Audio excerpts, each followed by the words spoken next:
Welcome again to Shone. Today you're here with me with this extremely, what I find anyways, at least what I can see, very unique frame.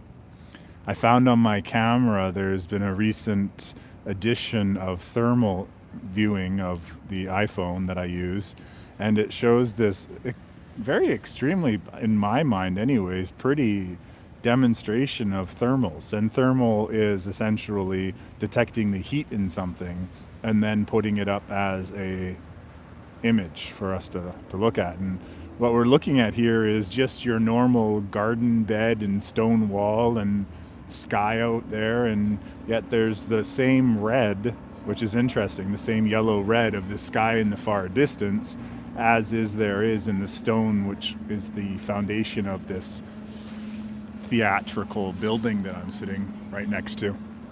Anyways, thank you so much for joining me today. Today I wanted to talk about the shadow self. And before we get into discussing what I've learned about the shadow self, I want to put up one disclaimer of sorts. And what that is it's a simple reminder that the things that I talk about often aren't necessarily the truth, meaning that I'm not out here proclaiming what I'm saying to be absolute or truth in any way. My goal has always been to explore the possibilities. And in Shone's thoughts, we essentially just talk about absolutely everything. And yet in my original podcast that I had originally started off, it was called possibilities, because I simply wanted an opportunity to discuss possibilities. And so in today's talk, when we talk about shadow self and how it relates to narcissistic behavior, which is definitely where I want to take us today, we're journeying through a mired amount of lies, deception, mixed with truth and storytelling, and perhaps wives' tales that we've collected along the way of our multiple lifetimes. You never know, like, for instance, what is the shadow self? And so today I simply want to share with you some things revolving around the shadow self, and perhaps why narcissism exists. And once again, perhaps and why and possibilities and maybes and perchances and all that lovely stuff. Meaning that, most importantly, this is an opportunity for you to practice your own discernment, see what resonates for you, and then go about your day.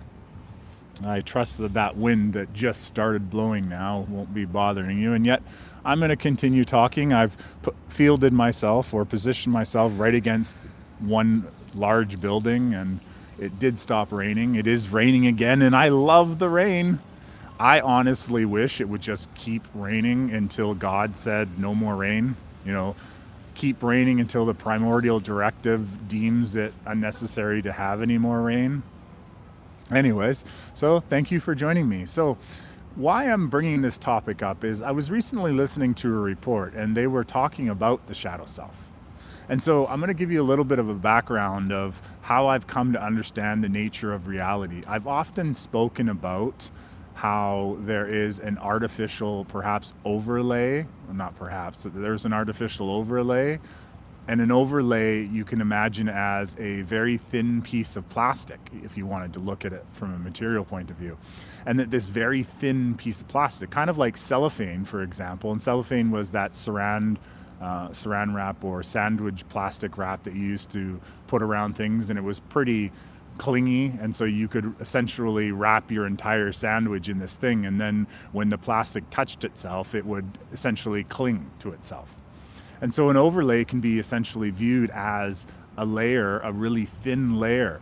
Sometimes that layer is translucent, meaning that you can see through it. And yet other times it's given essentially texture and color that perhaps isn't what we would see in an organic world. And so with these overlays, we can see them as being artificial, something that's been generated or essentially holographically projected upon whatever it's being projected upon. And now my understanding has come that this is overlaid across our entire world. So in the past, when we watched the 1999 amazing classic called The Matrix essentially postulated the idea that there was a whole simulated reality, in a sense that everything within that movie's matrix, that it was essentially created or simulated. Kind of like what you see when you watch the Star Trek series, The Next Generation, where they have these rooms called holodecks. So how I've come to re-understand what a matrix could be is that something or somehow a thin overlay has been put over the entire, perhaps everything that we exist in, we are, whatever it is, and that what we see maybe isn't real, that it's artificial in some way. And so when we come into this idea of shadow self, well, the way I've once again come to understand it is that with everything that in the world, that there is a organic, perhaps, version, or maybe not everything in the world, but, well, we'll go with me anyways, that with a Homo sapien, for example, that there would be the organic version of that Homo sapien, and then the artificial version of it, or the shadow self version of it, would thus be created. And I'm not too interested in the details. What essentially popped into my mind while I was listening to this report was that should there be a copy, an artificial version of me, which is a shadow version of me, a shadow self, and I've often heard in different healing modalities and different people's videos when they're talking about shadow work, as if they were trying to overcome the limitations of somehow some sort of shadow version of themselves. And so when I heard this report explaining that there is in fact a shadow copy of ourselves, and that this shadow copy somehow works against us in a sense, and how I've come to see that is that we ourselves, as I've mentioned before, hold within our field several traumas, several points in our field that we've either been traumatized by an event, or we've had perhaps traumas of our ancestors.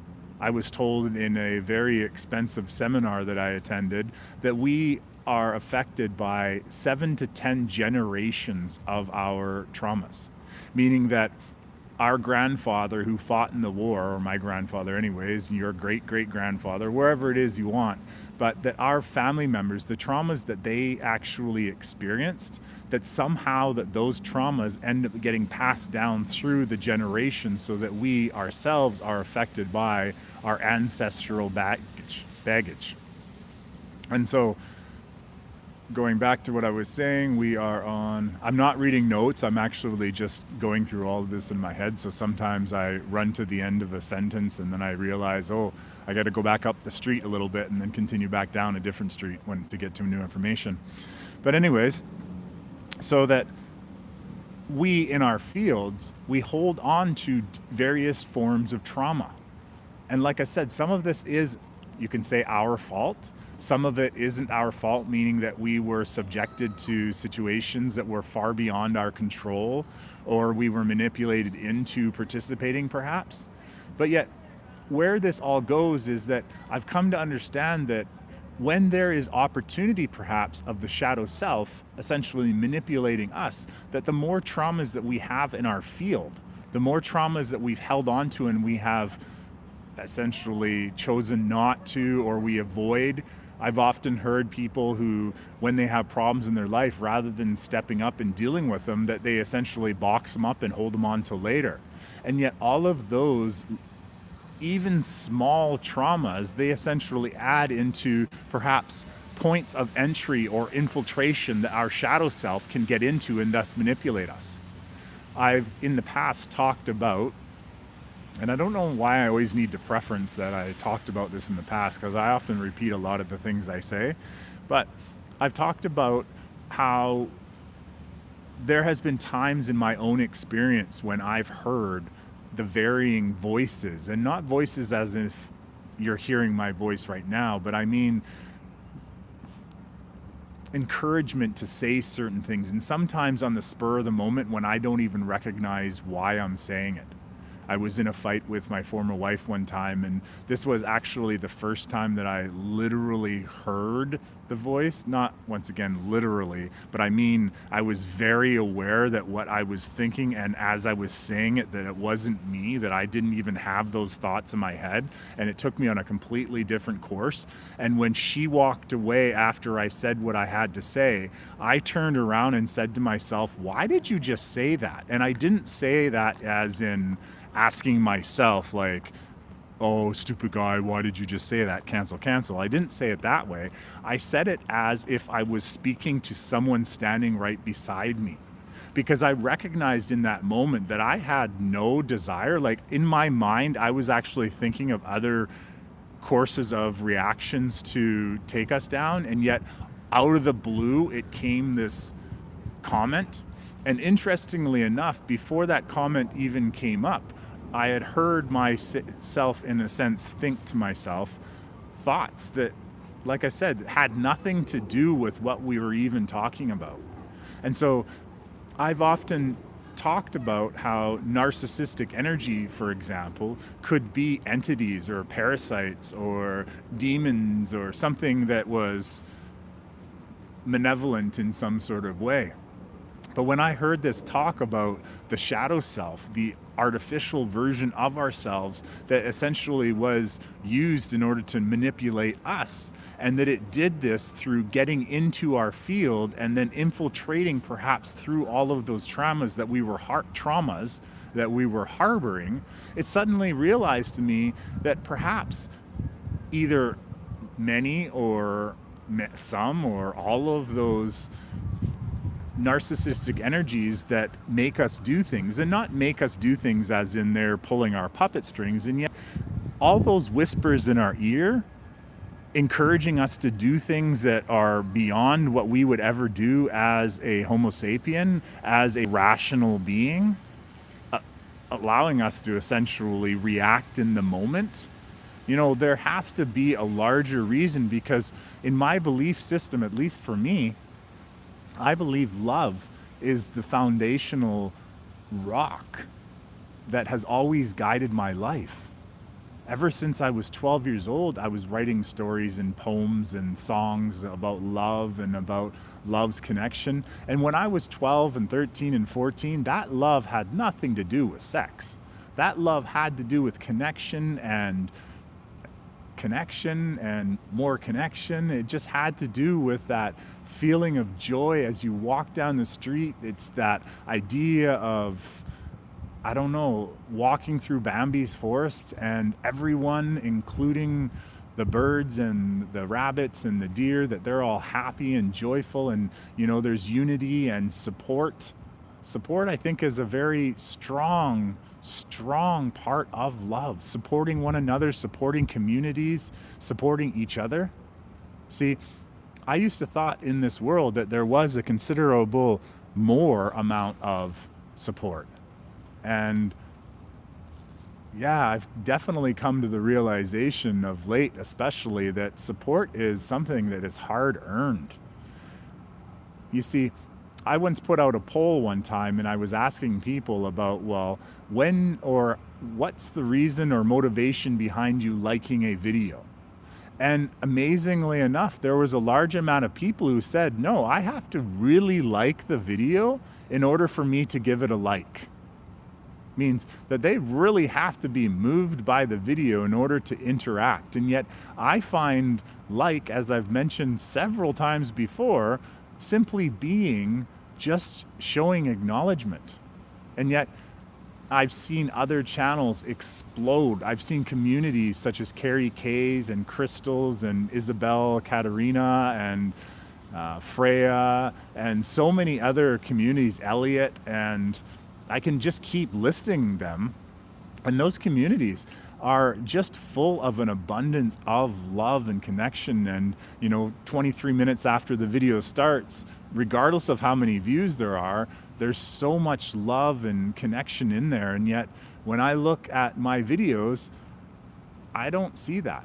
I definitely have yet to see that anyways. And, you know, I recognize and realize the reason behind that. And so in my next video that I'm going to walk around and I'm going to look for another beautiful space, I'm going to do another video and I'm going to talk about all of that. But for right now, we want to get back to the narcissism. So definitely show support, but let's get back to what a narcissistic person really is.